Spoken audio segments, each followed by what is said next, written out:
Student వచ్చాను. మీరు తీసుకునే సెక్షన్స్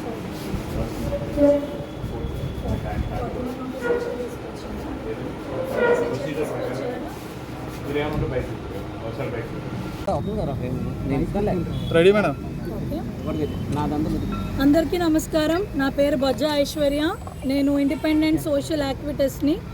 ఈరోజు పిఠాపురం టౌన్ పోలీస్ స్టేషన్కి రావడం జరిగింది.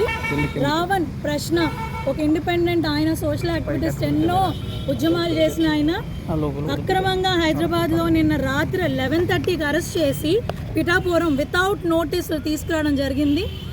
దాన్ని నేను ఖచ్చితంగా ఖండించి ఇక్కడికి రావడం జరుగుతోంది. శ్రావణ్ కుమార్ గారు కూడా ఒక 10-15 మినిట్స్లో ఇక్కడ చేరుకుంటున్నారు.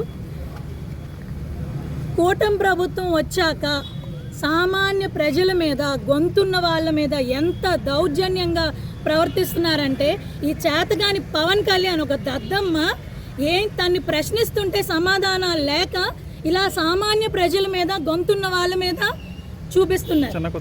2029 ఎలక్షన్లో కొనిదెల పవన్ కళ్యాణ్ ఖచ్చితంగా నిన్న అహంకారం గద్దె దింపకపోతే నా పేరు బొజ్జా ఐశ్వర్యయే కాదు. నువ్వు కాకినాడ వస్తే హౌస్ అరెస్టులు చేస్తావు, నన్ను RRR గాడు వస్తే చేస్తావు. ఏం జరుగుతుంది రాష్ట్రంలో? నీ అబ్బసొబ్బేమన్నా అనుకున్నావే ఏంటి? ఇక్కడ ఎక్కడో హైదరాబాద్లో నుంచి వచ్చినోడు నువ్వే అక్కడ ఉంటే లోకల్ ఇక్కడ మేము. నీకు స్క్రిప్టులు రాయాలేమో, మాకు స్క్రిప్ట్లు అక్కర్లే. ఉద్యమాలు చేసి వచ్చిన వాళ్ళం. నేను కడుపులో ఉన్నప్పటి నుంచి మా అమ్మ నాన్న ఉద్యమాలు చేసిన వాళ్ళు. 10 తరాల ముందు నుంచి మేము ఇదే కుటుంబాల్లో ఉన్నాం. నువ్వెంత? ఆఫ్టర్ ఆల్ నువ్వెంత? ఏ సెక్షన్లు పెట్టారని ఇలా 41 నోటీసులు ఇవ్వకుండా తీసుకొచ్చి లోపడేశారు. కనీసం చూడడానికి కూడా సిఐ గారు, ఎస్ఐ గారు ఎవరు కూడా అలౌ చేయట్లేదు. కానిస్టేబుల్ వచ్చారన్న విషయం, అరెస్ట్ చేసిన విషయం కూడా మాకు రాత్రి తెలియనివ్వలేదు. అప్పటి వరకు లైవ్లో మేము అందరం కలిసే మాట్లాడుకుంటున్నాం. ఏంటి ఇలాగ అయిపోతుంది, సామాన్య ప్రజలకి ఏంటి ఇది అన్నట్టుగానే మేము వ్యవహరిస్తూ ఇలాగా ఏం చేస్తే బాగుంటుంది అని ముందుకు అడుగులేస్తుంటే నీకు అంత కారిపోతుందా? అరెస్టులు చేస్తున్నావు. ఎన్ని నోటీసులు ఇచ్చావు? నాకు 11 కేసులు పెట్టావు. ఏం పీకుతావయ్యా నువ్వు? నాకు అర్థం కాదు. ఏంటి చట్టాలు ఏమన్నా నీ చుట్టమా ఏంటి? ఈరోజు మొదలుకొని ప్రతి సామాన్యుడికి మేము అండగా ఉంటామని చెప్తున్నాను. నువ్వు ఏం పీక్కున్నా నువ్వు మా ఎంట్రుక కూడా పీకలేవు. నీ దమ్ము ధైర్యం ఏంటో చూపించు. దమ్ము అంటే ఫిజికల్ ఇంటిమసీ అనుకుంటారేమో చెత్తన కొడకల్లారా. ఫిజికల్ ఇంటిమసీ కాదు, నీ ధైర్యం, నీ దమ్ము చూపించండి. మేము కూడా రెడీగా ఉన్నాం. నీకు అధికారం ఉందని ఇప్పుడు రెచ్చిపోతున్నావేమో.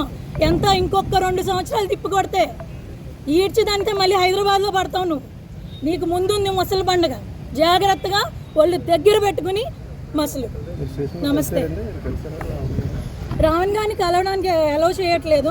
ఎవరో సిఐఎస్ఐ అని అన్నారు. ఉన్నారో లేదో కూడా మాకు తెలియదు. ఏంటండి చట్ట ప్రకారంగా అన్నీ చేసామంటున్నారు. అన్ని పిట్టి సెక్షన్లు పెట్టారు. అన్నీ నాన్ బెయిలబుల్ పెట్టినట్టు ఒక 2-3 నాన్ బెయిలబుల్, మిగిలినవన్నీ బెయిలబుల్ పెట్టారు. 111 సెక్షన్లో మాత్రం రిమాండ్కి విత్తే ఛాన్సెస్ ఉన్నాయి. మేమందరం ఇంకా బతికే ఉన్నాం కదండి. సోషల్ యాక్టివిటీస్ ఇలా చేస్తాం. మేము ఎందుకు ఉంటాం? సాయి గారు అన్న కేసు అయిన తర్వాత వెలుగులోకి వచ్చింది. ముందు మనకు తెలియదు. అయిన తర్వాత వాళ్ళ మదర్ ఫైట్ చేస్తున్నప్పుడు వచ్చింది అది. ఇప్పుడైతే మన అందరం కలిసే ఉన్నాం కదా. మేమంటే ఏంటో కూడా చూపెడతాం. నా పేరు బొజ్జా ఐశ్వర్య, సోషల్ యాక్టివిటీస్.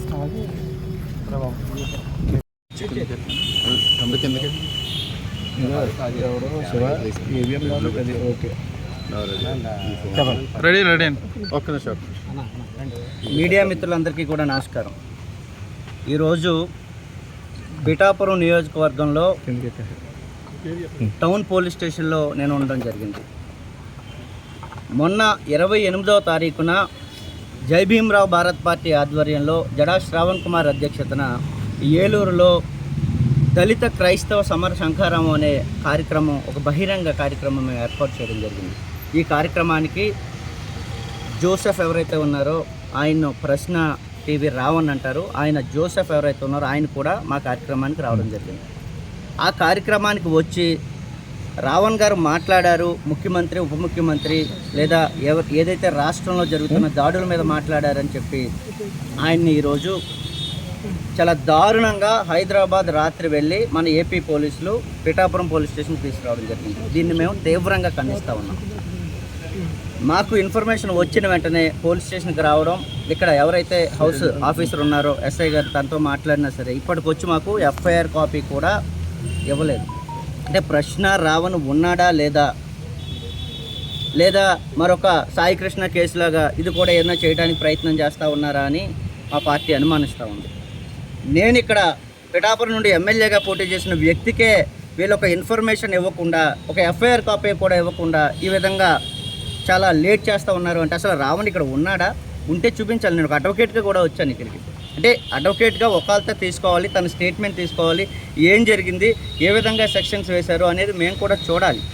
వీళ్ళ రిమాండ్కి ఇస్తూ ఉన్నారా, లేకపోతే ఏవైనా కేసులు ఏం వేశారని తెలియకపోతే అసలు రావణ్ ఉన్నాడా లేదా ఏవైనా. ఎందుకంటే ఈ రాష్ట్రం ఏర్పడిన తర్వాత, ఈ ప్రభుత్వం వచ్చిన తర్వాత ఈ 2 సంవత్సరాల్లో అనేక దాడులు జరగడం జరిగింది. ఎస్సీలు, బీసీలు, మైనారిటీలు అందరి మీద కూడా తీవ్రంగా ఈ ప్రభుత్వం మండిపడతా ఉంది. దానిలో భాగంగానే మన సాయి కృష్ణ కేసులో ఏం జరిగిందో చూసాం. కొట్టి చంపేసి ఎక్కడో పడేసి ఆయన కాల్చి బూడిది కూడా లేకుండా చేశారు. మరి రావణ్ బ్రతికే ఉన్నాడా? మా పార్టీ డిమాండ్ చేస్తూ ఉంది. రావణ్ని నేను ఇప్పుడు వెంటనే చూసి తీరాలి. అదేవిధంగా పిఠాపురం ఎమ్మెల్యే, ఉప ముఖ్యమంత్రి మరి పవన్ కళ్యాణ్ మీద మాట్లాడితేనే మా మీద కేసులు వేస్తూ ఉన్నారే. మరి పవన్ కళ్యాణ్ ప్రభుత్వం వచ్చిన తర్వాత, ప్రభుత్వంలో లేనప్పుడు కూడా ఎన్ని మాటలు మాట్లాడారు, ఎన్ని కేసులు వేశారు మేము కూడా చూస్తాం.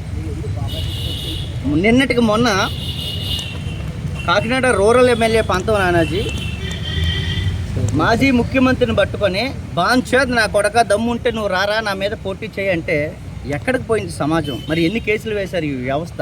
చెప్పాలి. ఈరోజు సమాధానం పోలీసు వ్యవస్థ కూడా చెప్పాలి. మరి నేను కూడా 2019లో పిఠాపురం నుండి కాకినాడ రూరల్ నుండి ఎమ్మెల్యేగా పోటీ చేశాను. బాంచాంద్ నా కొడక నేను కూడా నీతో కలిసి పోటీ చేశాను రా అంటే అనొచ్చా?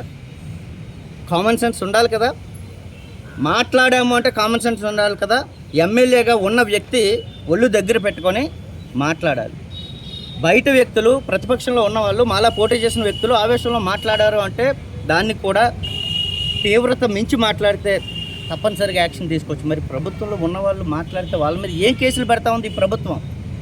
బాంచంద్ నా కొడక అంటే ఒక ఎమ్మెల్యే, ఒక జనసేన ఎమ్మెల్యే ఏం చేసింది ఈ కూటమి ప్రభుత్వం? ఎఫ్ఐఆర్ వేశారా? కంప్లైంట్ ఇచ్చి మేము చాలా రోజులైంది. అసలు కంప్లైంట్ ఉందో పడేశారో కూడా తెలియదు. 2 రోజుల క్రితం ఒక సభను ఉద్దేశించి మాట్లాడితే రాత్రికి రాత్రి రావణ్ని ఎత్తుకుని వచ్చారు అంటే మరి ఏమైపోతుంది రాష్ట్ర ప్రభుత్వం? అంటే ప్రశ్నించడానికి ఇంకా ఎవరు రారనా ముందుకి?